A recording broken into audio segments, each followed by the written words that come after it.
Amen. Merci au Seigneur. Merci à vous aussi de participer, de vivre ces moments de louange, parce que nous croyons que Dieu est présent au cours de ces moments. Et la Bible nous dit que Dieu siège au milieu des louanges de son peuple. Et assurément, encore ce matin, Dieu était au milieu de nous parce que nous l'avons loué, parce que nous sommes 2 ou 3 et que nous célébrons son nom. Nous allons continuer à ouvrir la parole de Dieu et vous le savez, depuis maintenant depuis quelques semaines, on a commencé l'étude du livre d'Éphésiens, cet épître de Paul aux Éphésiens. Nous en sommes rendus maintenant au chapitre 5 et nous allons lire ce chapitre 5 à partir du verset 1er. Mais permettez juste que je prenne le temps d'introduire cela. Nous allons considérer ce matin ce thème, la marche du chrétien selon Dieu. Nous avons vu la semaine dernière ce que était et ce que devait et la manière dont le chrétien devait être. Le chrétien, selon Dieu, était caractérisé par certaines choses bien précises. Il y a des choses qui devaient prendre place parce qu'en fait, il y avait eu, et nous l'avons vu, ce dépouillement qui devait s'opérer, ce revêtement de l'homme nouveau, ce renouvellement dans nos pensées, et tout ça devait nous conduire vers une nouvelle vie. Et Paul avait pris plusieurs exemples et nous les avions considérés, nous étions arrêtés sur ces exemples. Premièrement, le fait de remplacer le mensonge par la vérité. Paul nous disait que nous devons toujours parler en vrai, nous devons toujours dire la vérité. Le mensonge ne doit pas avoir cours dans nos bouches. Paul nous disait aussi de remplacer la colère par la maîtrise. Et je le disais la semaine dernière, se mettre en colère pour moi n'est pas un problème, mais c'est comment on gère la colère. Lorsqu'on l'entretient, c'est ce que Paul nous disait, que le soleil ne se couche pas sur votre colère. Lorsqu'on entretient la colère, lorsqu'on la garde dans notre cœur, ce que cela va produire. Ensuite, Paul nous dit de remplacer le vol par le don. Il va nous dire aussi de remplacer les discours malsains par ceux qui édifient. Et enfin, il nous parlera de remplacer la méchanceté par le pardon. Et quelques-uns, en sortant du culte, m'ont dit « Waouh, c'est costaud tout ça ». Je dis « Ouais, c'est costaud, c'est vrai, mais c'est la Bible. C'est la parole de Dieu. » Ça aurait été moi qui le disais, on aurait pu dire « Oui, mais bon, Christophe, tu dis ça, mais on peut faire autrement. » Mais non, la parole de Dieu nous pousse à faire quelque chose de complètement différent par rapport à ce que nous sommes réellement, par rapport à ce que nous avons l'habitude de faire. Et là, on pourrait se dire « Mais là, c'est l'histoire de toute une vie, là, c'est un chemin qui va nous engager sur toute notre vie. » Eh bien, bien aimé, sachez que l'épître de Paul aux Éphésiens nous parle justement de la marche de toute notre vie. L'épître de Paul aux Éphésiens nous parle de cette marche que nous devons entreprendre. Et j'ai trouvé cette phrase qui dit, une citation plutôt qui nous dit « Un voyage de 1000 lieues commence par un pas ». Tout voyage, aussi long qu'il soit, commence par un premier pas. Et on peut se dire que pour atteindre ce but, on va avoir beaucoup à faire. Et oui, le but qui est fixé devant nous, je vous le rappelle, nous le trouvons dans Éphésiens 4 au verset 13. Paul nous dit qu'il faut que nous parvenions à la mesure de la stature parfaite de Christ. Et ça, c'est un chemin qui peut être très lointain. C'est un objectif qui peut nous paraître super loin et se dire, mais on ne pourra jamais y accéder. C'est vrai que lorsqu'on regarde d'où on part en plus. Éphésiens chapitre 2 au verset 1er qui nous dit « Vous étiez morts par vos offenses par lesquelles vous marchiez ». On marchait d'une certaine manière, mais il a fallu prendre un autre virage. Éphésiens 2 verset 10 « Car nous sommes son ouvrage ayant été créé en Jésus-Christ pour de bonnes œuvres que Dieu a préparées d'avance pour que nous les pratiquions » ou on pourrait dire à la place de pratiquions pour que nous puissions marcher dans ces œuvres. Là encore, il est question, on part de très loin, on était morts à cause de ce qu'on faisait. Dieu nous a créé des choses et nous demande de marcher dans ces choses. Paul va continuer à nous dire, marchez d'une manière digne de la vocation qui vous est adressée, Éphésiens 4, 1. Et après, Éphésiens 4, 17, il nous dira, ne marchez plus comme les païens.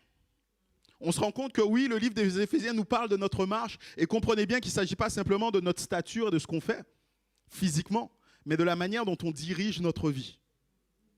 La manière dont on dirige notre vie. Et Paul ici, dans ce passage que nous allons lire, va mettre en lumière encore certaines choses que nous devons faire, certaines manières dont nous devons marcher, et nous allons les lire ensemble si vous le voulez bien. Éphésiens au chapitre 5, à partir du verset 1er, nous allons lire jusqu'au verset 21.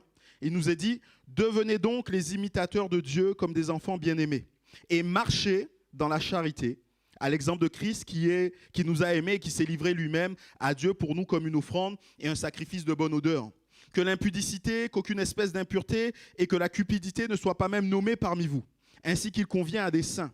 Qu'on n'entende ni paroles déshonnêtes, ni propos insensés, ni plaisanteries, choses qui sont contraires à la bienséance, qu'on entende plutôt des actions de grâce. Car sachez-le bien, aucun impudique ou impur ou cupide, c'est-à-dire idolâtre, n'a d'héritage dans le royaume de Christ de Dieu. Que personne ne vous séduise par des vains discours, car c'est à cause de ces choses que la colère de Dieu vient sur les fils de la rébellion. N'ayez donc aucune part avec eux.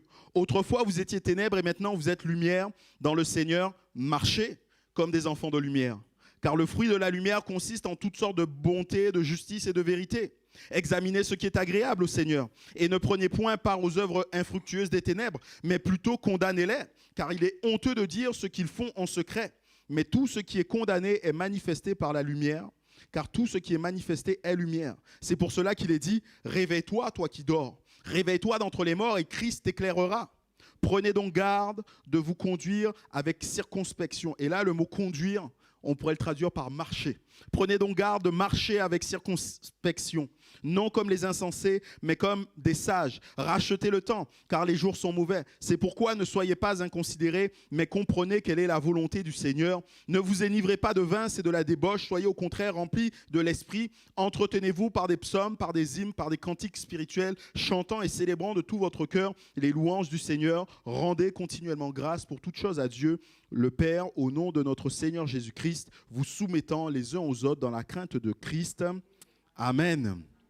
Amen. Et ces choses que nous allons considérer sur notre marche, j'ai mis l'emphase lorsque je lisais ces mots à chaque fois, mais vous avez vu dans ce passage que nous avons lu, dans ce long passage, il y a 3 occasions, 3 moments où Paul va nous parler de notre marche. Et la première de ces occasions, Paul va nous dire « Marchez dans l'amour ». Marchez dans l'amour parce que Jésus lui-même est amour. Et c'est là ce qu'il nous dit au tout début. Devenez donc les imitateurs de Dieu comme les enfants bien-aimés et marchez dans la charité à l'exemple de Christ qui nous a aimés. Nous sommes appelés à ressembler à Dieu. Dieu qui est notre Père. Et j'ai envie de dire, c'est tout à fait normal qu'un enfant ressemble à son père. C'est tout à fait normal qu'un enfant ait quelque part des traits de famille avec son père. Et le trait de famille que Paul a choisi ici, c'est l'amour. Et je pense que ce n'est pas anodin d'avoir choisi l'amour. Parce qu'il aurait pu choisir beaucoup d'autres choses. Dieu n'est pas qu'amour. Dieu est éternel. Dieu est bonté. Dieu est justice, et ainsi de suite. Il y a tellement de choses par lesquelles on pourrait qualifier le Seigneur. Mais le fait de dire que Dieu est amour, cela ne veut pas simplement dire que Dieu aime. Dieu n'est pas simplement celui qui accomplit l'action d'aimer. Mais Dieu est l'amour. L'amour ne peut se comprendre qu'en Dieu. C'est Dieu qui nous permet de définir ce qu'est l'amour. Jean nous dira, Dieu est amour. Et celui qui n'aime pas n'est pas de Dieu, parce que Dieu est amour. Dieu lui-même va nous définir l'amour dans ce passage que vous connaissez bien de 1 Corinthiens 13. Et quand on lit ce passage, on se rend compte que l'amour se donne, que l'amour se partage, que l'amour ne se sert pas, que l'amour n'est pas pour soi, mais que l'amour est pour les autres.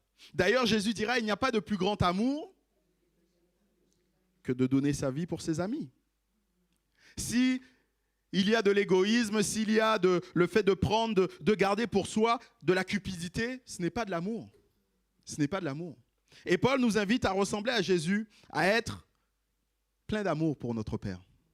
Mais lorsque nous regardons comment Jésus a été, comment Jésus a aimé, on se dit qu'on devrait nous aussi faire certaines choses différentes dans notre vie. Jésus a aimé, et parce qu'il a aimé, il s'est donné, c'est ce que Paul nous dit, il s'est donné en sacrifice. Et c'est quelque chose qu'on dit souvent, on dit que Jésus a donné sa vie pour nous. Et quand on dit cela, on peut des fois réduire cela au fait à l'instant de la mort de Jésus sur la croix. On dit Jésus a donné sa vie pour nous. Pour nous, c'est simplement Jésus est mort sur la croix pour nos péchés. Mais mes bien-aimés, comprenons bien que Jésus, quand il a donné sa vie, il l'a donné à partir du moment où il est né jusqu'à ce qu'il meure. Les 33 années qu'il a passées sur cette terre, c'était aussi pour nous. Il ne pensait qu'à nous, il n'avait que nous en vue. Et nous, il faut bien comprendre que si la vie de Jésus n'avait pas été conforme, à ce moment-là, Dieu n'aurait pas agréé son sacrifice. Il nous avait dit qu'il a été donné comme une offrande d'une agréable odeur au Seigneur. Et cela, ça a été possible tout simplement parce que Jésus a donné sa vie tout entière, non pas simplement le fait de mourir. Vous savez, lorsqu'il y avait ces sacrifices, le but n'était pas simplement de tuer un animal. Il fallait que cet animal réponde à certaines caractéristiques. Dans Exode 12, par exemple, j'ai repris un passage qui nous dit « Ce sera un agneau sans défaut, mâle, âgé d'1 an. Vous pourrez prendre un agneau ou un chevreau. » Il y avait des choses qui correspondaient à l'animal. Et à un certain moment dans l'histoire d'Israël, Dieu va dire à son peuple, mais vous m'apportez des bêtes qui sont chétives, vous m'apportez des bêtes qui sont boiteuses, vous m'apportez des bêtes qui sont aveugles. Je n'agrée pas ces sacrifices. Le but pour Dieu, ce n'était pas simplement qu'il y ait la mort d'un animal, mais il fallait que la vie, quelque part, de cet animal réponde à certains critères. Et il en est de même pour Jésus-Christ. Il fallait que sa vie réponde à certains critères. Et Jésus est un exemple pour nous, bien-aimés. Dieu a agréé le sacrifice de Jésus, autant sa vie que sa mort. Et ça a été un sacrifice de bonne odeur pour le Seigneur. L'amour du Christ l'a poussé à donner sa vie. Cela lui a coûté quelque chose. À combien plus forte raison notre amour devrait nous aussi nous coûter? Notre amour pour Dieu ne peut pas être quelque chose qui serait vain. Et c'est pour cela que Paul va tout de suite après nous avoir dit, mais ressemblez à votre Père, ressemblez à Dieu, soyez pleins d'amour. Il va nous dire tout ce qu'il faudrait chasser de notre vie. Et il va prendre 2 exemples. Il va nous dire de bannir de notre vie tout ce qui a rapport avec le péché sexuel, que l'impudicité, qu'aucune espèce d'impureté et que la cupidité ne soit pas même nommée au milieu de vous. Juste pour que cela soit clair, impudicité, cela englobe tout ce qui est impureté sexuelle, la fornication, l'infidélité conjugale, la prostitution, que ce soit en pensée ou en acte. Quand il est question d'impureté ici, cela est défini par cela. En général, c'est un style de vie, et dont le but est de satisfaire chaque plaisir, notamment sexuel. Et la cupidité se réfère au désir démesuré de posséder quelque chose, l'avidité d'avoir quelque chose. Et encore une fois, là, on pourrait rapprocher cela du péché sexuel. Paul est catégorique. Ces choses ne doivent pas se trouver au milieu de vous. Ces choses ne doivent pas se trouver au milieu de nous. Ailleurs, aux Corinthiens, Paul dira « Fuyez la débauche. Quelque autre péché qu'un homme commette, ce péché est hors du corps. Mais celui qui se livre à la débauche pêche contre son propre corps. » Voilà pourquoi Paul met en garde et nous dit « Fuyez cela. » Que cela ne soit pas trouvé en vous. Que cela ne soit pas trouvé parmi vous, parce que quand vous faites cela, vous péchez contre votre propre corps. Nous portons atteinte à notre corps qui est le temple du Saint-Esprit.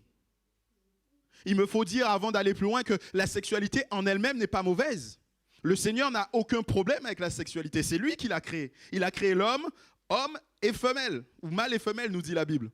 C'est lui qui l'a créé ainsi. Et d'ailleurs, quand Dieu va parler à Adam et Ève, il va dire, mais multipliez-vous, soyez féconds. Quelque part, Dieu encourage encore la sexualité. Mais la sexualité pour Dieu doit se définir dans un cadre bien précis, qui est le cadre du mariage entre un homme et une femme. En dehors de ce cadre, la sexualité est un péché. Le corps des croyants n'appartient plus aux croyants. Si vous êtes croyant, votre corps est mort avec Jésus-Christ et appartient à Jésus-Christ. Vous êtes un avec Christ. Et votre corps est le temple du Saint-Esprit. Ne savez-vous pas que votre corps est le temple du Saint-Esprit, dira Paul aux Corinthiens toujours, qui est en vous, que vous avez reçu de Dieu et que vous ne vous appartenez plus vous-même. Ces péchés sexuels privent de l'héritage que nous avons en Dieu. Verset 5, Paul nous le dira, « Car sachez-le bien, aucun impudique, impur ou cupide, c'est-à-dire idolâtre, n'a d'héritage dans le royaume de Christ et de Dieu. » Nous sommes, nous, héritiers. Jésus-Christ est mort pour faire de nous des héritiers, des enfants légitimes de Dieu. Et lorsque nous pratiquons ce genre de choses, quelque part, nous sommes déshérités. Nous laissons notre héritage s'en aller. Nous pouvons trouver l'exemple d'Ésaü dans la Bible. Ésaü qui était cet homme qui ne savait pas maîtriser ses désirs, qui ne savait pas maîtriser ce qu'il voulait. Et on voit que Ésaü, on parle souvent de Jacob, son frère jumeau. Et Ésaü est le grand frère de Jacob qui est devenu Israël. Et Ésaü était celui qui devait hériter de certaines choses parce qu'il était le premier. Et un jour, alors qu'il revient des champs, il est pris d'une fringale pas possible et voit son frère en train de cuire un repas. Et il n'en peut plus. Il dit, mais mieux vaut que je mange maintenant plutôt que sinon je vais mourir. Et il dit à son frère, donne-moi à manger. Et son frère va lui dire, d'accord, je suis prêt à te donner à manger, mais par contre, tu me donneras ton droit d'aînesse. C'est-à-dire que tu acceptes que je prenne tout ce qui te revient. Ton héritage, tu me le donneras. Et là, on a cet homme Ésaü, qui parce qu'il pensait qu'il avait tellement faim qu'il ne pouvait pas attendre encore 15 minutes, qu'il ne pouvait pas attendre encore une demi-heure, il est prêt à donner, et c'est ce qu'il a fait d'ailleurs, il a donné tout son héritage à son frère. Les chrétiens qui vivent dans le péché sexuel, de quelque manière, de quelque forme qu'il soit, sont comme Ésaü. Nous dilapidons quelque part l'héritage que Dieu, que Jésus nous a acquis. Bannir le péché sexuel, mais Paul ne va pas s'arrêter là, il va aussi nous dire bannir les paroles mauvaises. Qu'on n'entend ni paroles déshonnêtes, ni propos insensés, ni plaisanteries, choses qui sont contraires à la bienséance, qu'on entende plutôt des actions de grâce au milieu de vous. Et Paul avait déjà fait cette recommandation, vous vous souvenez, la semaine dernière, on avait pris le temps de considérer, enlever ces paroles mauvaises, et le mot là qui était utilisé, c'était des paroles pourries, des paroles qui n'apportent pas la vie, qui n'apportent pas la santé, et de les remplacer par des paroles qui édifient. Pourquoi ? Parce que la langue est la source de toutes sortes de mal. La langue cause tellement de dommages, et c'est Jacques qui nous le dit. La langue est aussi un feu, c'est le monde de l'iniquité. La langue est placée parmi nos membres, souillant tout le corps et enflammant le cours de la vie, étant elle-même enflammée par la géhenne. Étant elle-même enflammée par la géhenne, Jacques 3, verset 6. La langue peut détruire tout ce qu'on a construit au cours d'une vie. En quelques mots, on peut le détruire, on peut le renverser. Dans les familles, il y a des personnes qui des fois ne se parlent plus, non pas parce que l'autre lui aurait apporté ou lui aurait fait quelque chose de physique, mais simplement à cause de ce qui a été dit. Les paroles sont tellement désastreuses, dévastatrices. On dit souvent que les yeux sont la fenêtre de l'âme, mais la langue, la bouche est le reflet du cœur. C'est Jésus qui dit « L'homme bon tire de bonnes choses du bon trésor de son cœur, et le méchant tire de mauvaises choses de son mauvais trésor, car c'est de l'abondance du cœur que la bouche parle. » Car c'est de l'abondance du cœur que la bouche parle. Ce qui sort de nous n'est que ce qu'il y a au fond de nous.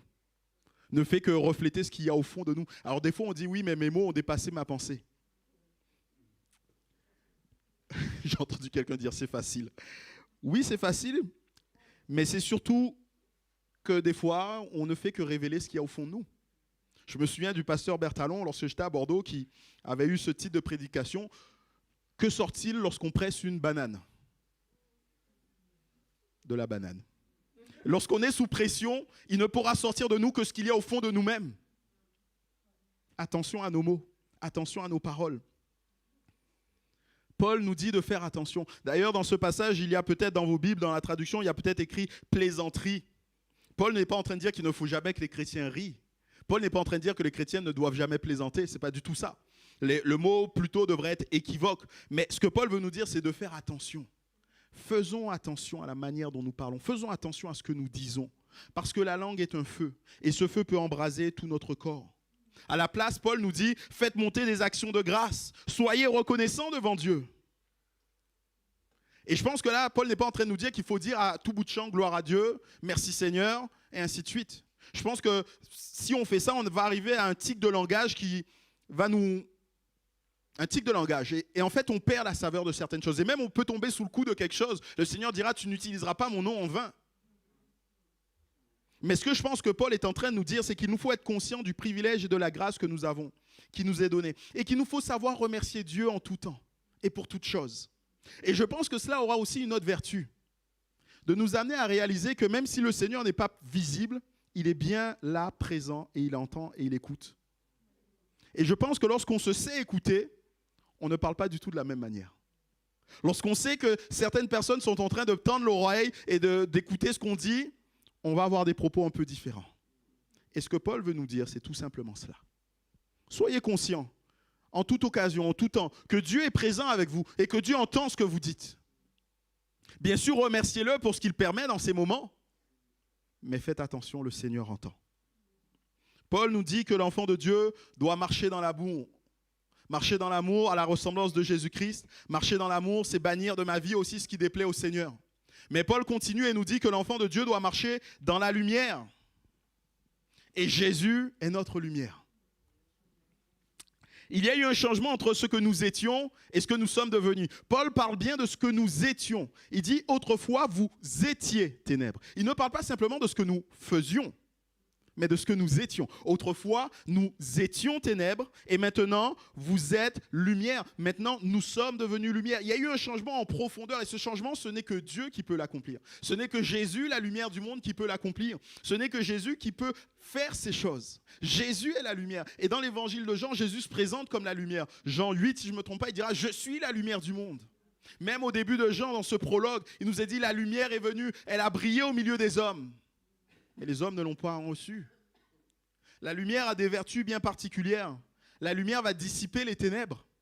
Et c'est ce que Jésus est venu faire. Jésus, lumière du monde, est venu chasser les ténèbres du péché.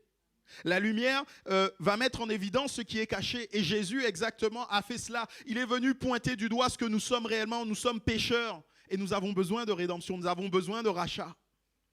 La lumière apporte la vie. La lumière apporte le réconfort. Et c'est exactement ce que Jésus fait. Jésus donne sa vie et il est venu donner une vie abondante à ses enfants. Il est venu donner une vie abondante à chacune de ses brebis. Ce que la lumière produit est clairement identifiable et ce sont de bonnes choses. Et il en est de même pour nous qui sommes enfants de lumière. Si nous sommes enfants de lumière, ce qui doit sortir de nous, le fruit que nous produisons doit être bon, doit être à l'image de ce que nous sommes. Et si nous sommes lumière, alors on doit produire un fruit de bonté, de justice et de vérité.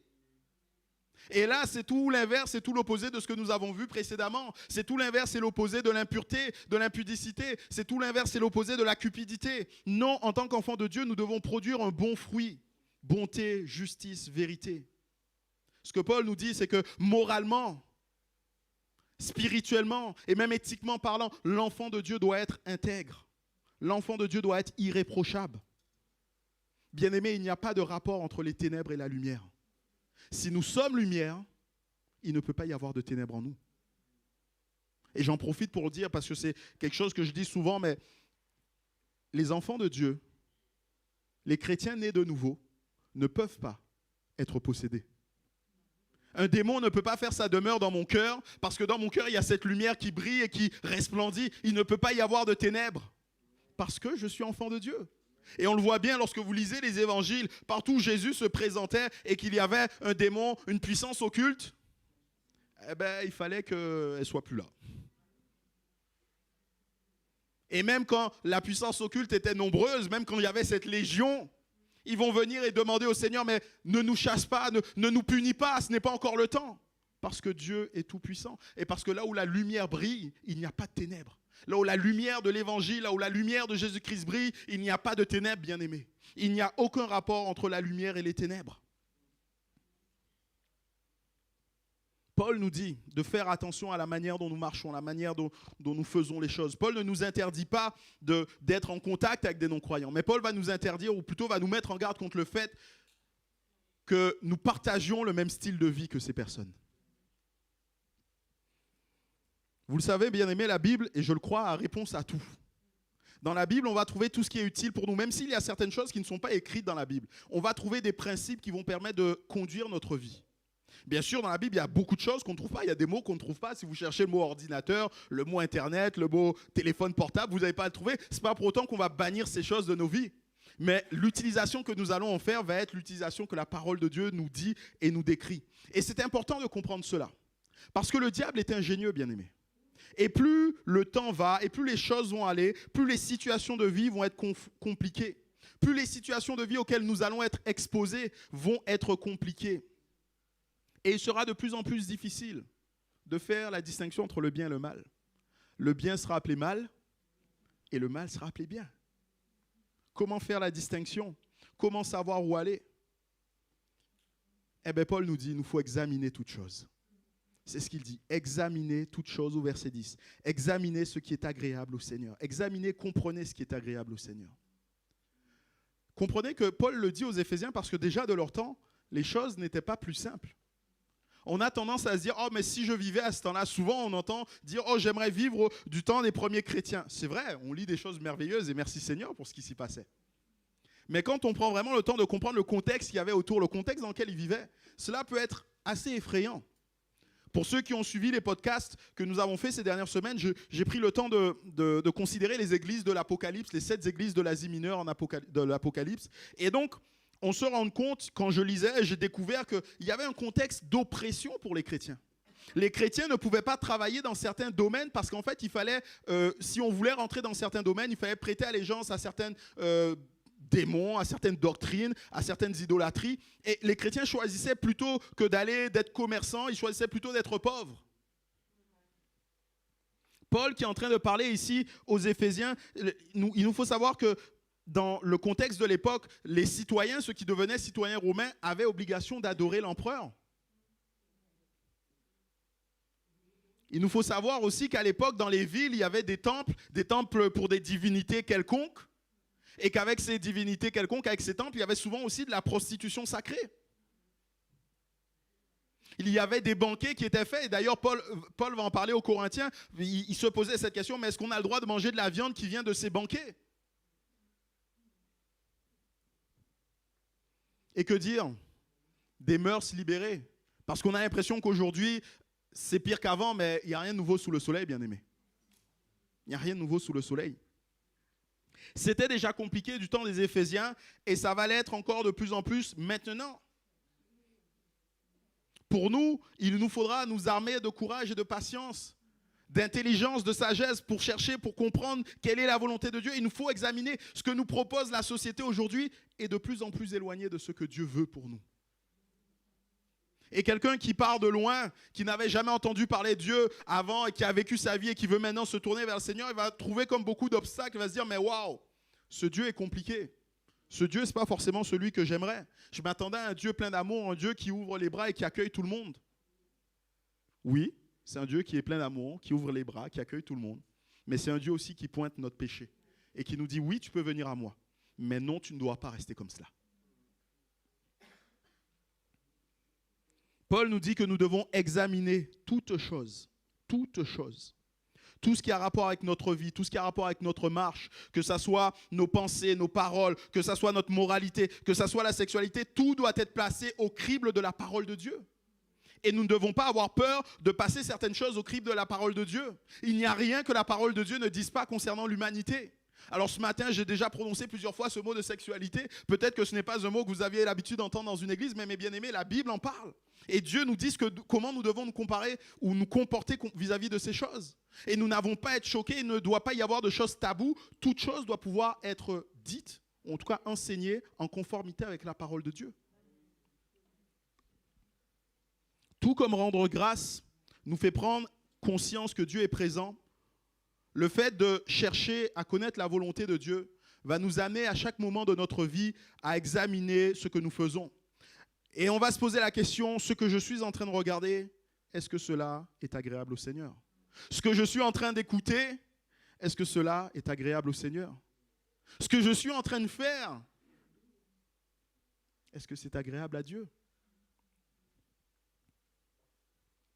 L'enfant de Dieu marche dans la lumière et il examine toutes choses. Il examine toutes choses parce qu'il est aussi capable de juger.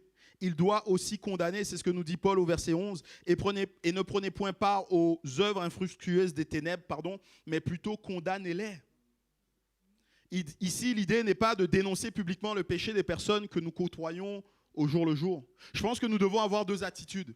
À l'extérieur du corps de Christ, dénoncer le péché n'est pas la meilleure façon d'annoncer l'évangile, bien-aimé. Je me souviens de cette personne qui ne cessait de pointer du doigt le péché de ses enfants et lui dire « mais tu fais ça, Dieu ne... » Mais on oublie bien souvent que lorsqu'on pointe le doigt vers quelqu'un, on en a d'autres qui viennent vers nous. Et c'est exactement ce qui lui est arrivé à cette personne. Parce qu'à force de pointer le doigt vers ses enfants, à un moment donné, ses enfants lui disent « écoute, t'es gentil, mais voilà comment tu es. » La meilleure manière d'annoncer l'évangile, ce n'est pas de dénoncer le péché. Même si il ne faut pas être complaisant avec le péché, même si le péché reste le péché, et Jésus le nommait, et Jésus ne manquait pas de condamner le péché. Mais ce qui va sauver, ce n'est pas le fait de faire quelqu'un prendre conscience qu'il est pécheur.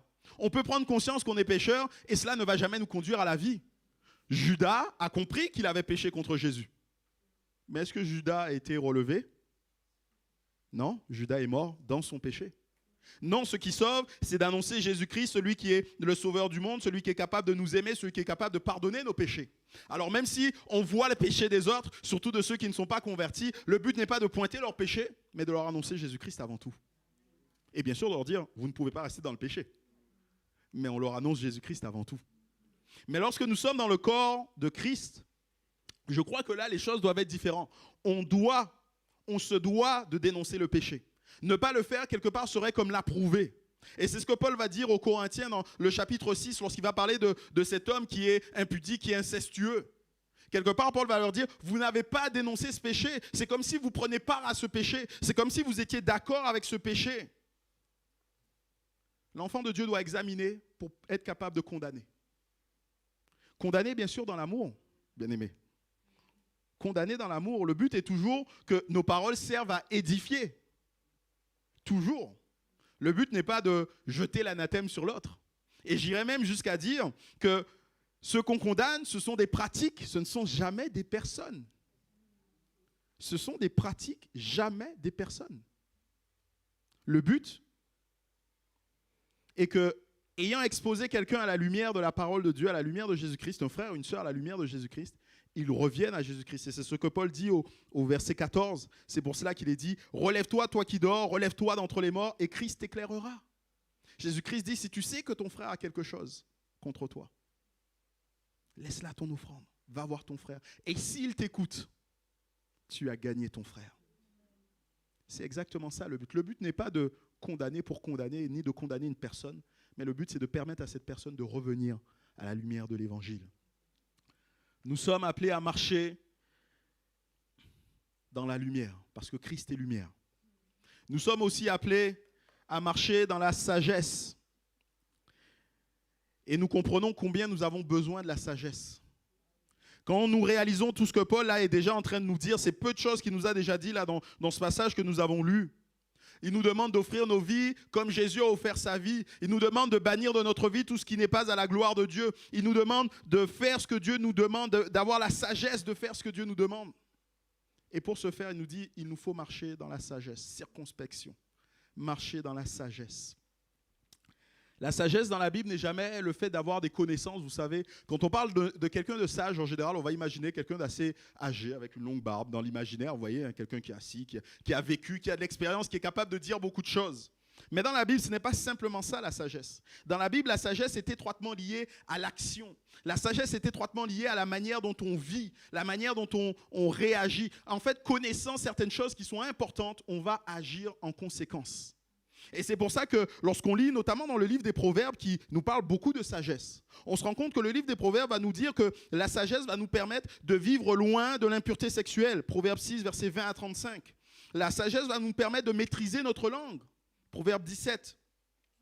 La sagesse va nous permettre de maîtriser notre personne et nos appétits, notamment concernant la consommation de l'alcool. Proverbe 23, verset 29. La sagesse nous donne d'agir concrètement dans notre vie. Elle est donc tout indiquée pour le chrétien pour diriger sa marche, pour l'aider à marcher. Et c'est ce que Paul veut nous dire. Et Paul va mettre en lumière ici deux aspects de la sagesse. Le premier de ces aspects, c'est le fait que parce qu'on est sage, on est capable de tirer parti de chaque opportunité pour faire ce qui est agréable au Seigneur, parce que les jours sont mauvais. Versets 16 et 17, il nous dit « Rachetez le temps, car les jours sont mauvais. C'est pourquoi ne soyez pas inconsidérés, mais comprenez quelle est la volonté du Seigneur. » Souvent, alors pour moi en tout cas, je ne sais pas pour vous, mais moi, souvent on peut se dire, la journée n'a pas été assez longue. J'aimerais, il n'y a pas si longtemps que ça, je disais à quelqu'un, si les journées duraient 48 heures, ça m'arrangerait. Parce que souvent on ne trouve pas le temps de faire ce qu'on voudrait pour Dieu dans ces journées-là. Souvent on se dit, il faudrait que je lise. Des fois on est bien, comment on va dire, disposé. Le matin, on se réveille, on se dit, voilà, je vais lire la Bible, je vais prendre le temps de prière et tout ça. Et la journée passe, quand on fait le bilan à la fin de la journée, on se dit, waouh, mais je suis passé à côté de la journée, je n'ai pas fait ce qui était nécessaire. Vous savez pourquoi, bien-aimés? Parce que le monde gît sous la puissance des ténèbres. Le prince de la puissance de l'air est celui qui maîtrise le monde. Et si on se laisse aller à vivre simplement ce que le monde nous propose, si on réagit simplement aux stimuli de ce monde, soyez sûrs que vous n'irez jamais vers Dieu. Tout ce que ce monde va vous proposer va vous éloigner de Dieu. Mais un chrétien qui est sage sait prendre le temps. Racheter le temps, nous dit l'apôtre Paul. Un chrétien qui est sage sait prendre le temps. Il sait maîtriser son emploi du temps de telle manière qu'il mettra en avant ce qui est important, ce qui est indispensable. Il mettra en avant ce qu'il veut, ce qu'il doit accomplir, parce qu'il sait ce qui est important. Et ne pas le faire serait une erreur pour nous. Il nous faut appliquer notre connaissance de Christ à la gestion de notre vie quotidienne, à la gestion de nos priorités. Jésus dira à la fin d'une parabole qu'il aura appris à ses disciples, il dira dans Luc 12, verset 47, « Le serviteur qui, ayant connu la volonté de son maître, n'a rien préparé et n'a pas agi selon sa volonté, sera battu de grand nombre de coups. » Un serviteur qui connaît la volonté de son maître, mais qui ne la met pas en pratique. Vous voyez, il ne suffit pas de la connaître. Il ne suffit pas d'avoir de la connaissance. La sagesse, c'est aussi la mise en pratique. Un serviteur qui ne le ferait pas serait coupable devant son maître et recevrait un grand nombre de coups. Ne pas utiliser notre temps, notre énergie pour faire la volonté de Dieu est une erreur de notre part, bien-aimés.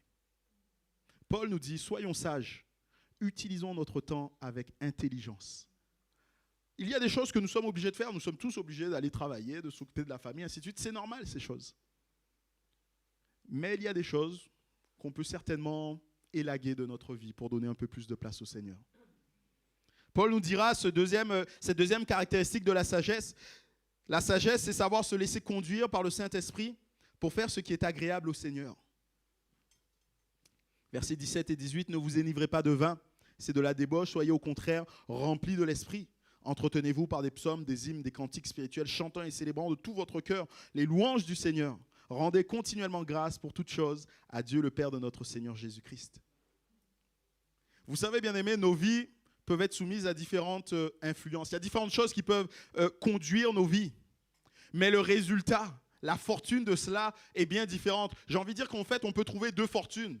Soit la mauvaise, c'est-à-dire le désastre, c'est ce que Paul prend et indique par exemple avec le fait d'être conduit par l'alcool, ou soit la bonne, être rempli par le Saint-Esprit, qui nous conduira à aimer toujours plus Jésus-Christ. Qu'est-ce qui contrôle votre vie, bien-aimés? C'est une question à laquelle vous ne devez pas répondre vocalement, mais dans votre cœur. Qu'est-ce qui contrôle votre vie? Il y aura forcément quelque chose qui va contrôler votre vie. Et tout ce qui contrôle votre vie qui n'est pas le Saint-Esprit, c'est forcément un mauvais substitut, c'est forcément un mauvais maître. Quand on est rempli de l'alcool, Paul va nous dire qu'on va vers la débauche. Combien de personnes ont vu leur vie être détruite à cause de l'alcool? On dit des choses qu'ils ont tellement amèrement regretté après, mais parce qu'ils étaient conduits par autre chose que par le Saint-Esprit. Et même si on se laisse conduire par nous-mêmes, on va aller vers les appétits de notre chair. Et Paul nous le disait en commençant, les appétits de notre chair, c'est l'immoralité, l'impureté, la cupidité, les paroles vaines. Toutes ces choses ne sont pas meilleures, elles ne sont pas bonnes. Et même la cupidité que nous pouvons avoir dans le cœur, c'est-à-dire l'envie d'avoir quelque chose, de posséder quelque chose par-dessus tout. L'objet duquel qu'on voudrait posséder, qu'on convoite, nous allons devenir esclaves de cet objet et notre fin ne sera pas meilleure. La meilleure des choses à faire, c'est d'être rempli de l'Esprit. Parce que l'Esprit donne la maîtrise de soi. Vous savez, Galates 5, 22, le fruit de l'Esprit, c'est l'amour, la paix, la bonté. Et tout au bout, il nous a dit la tempérance, la maîtrise de soi. Je le disais lorsque j'étais à Annecy, puisque j'ai évoqué ce verset, mais on peut considérer ce dernier petit point là comme le dernier cran de la ceinture. Vous savez, il faut rentrer le ventre là pour aller jusqu'au bout. Mais il faut aller jusqu'au bout. Ah, ça demande des efforts, c'est compliqué. Mais la maîtrise de soi, c'est cela. Et s'il n'y a pas de maîtrise de soi, il n'y a pas de fruit de l'Esprit.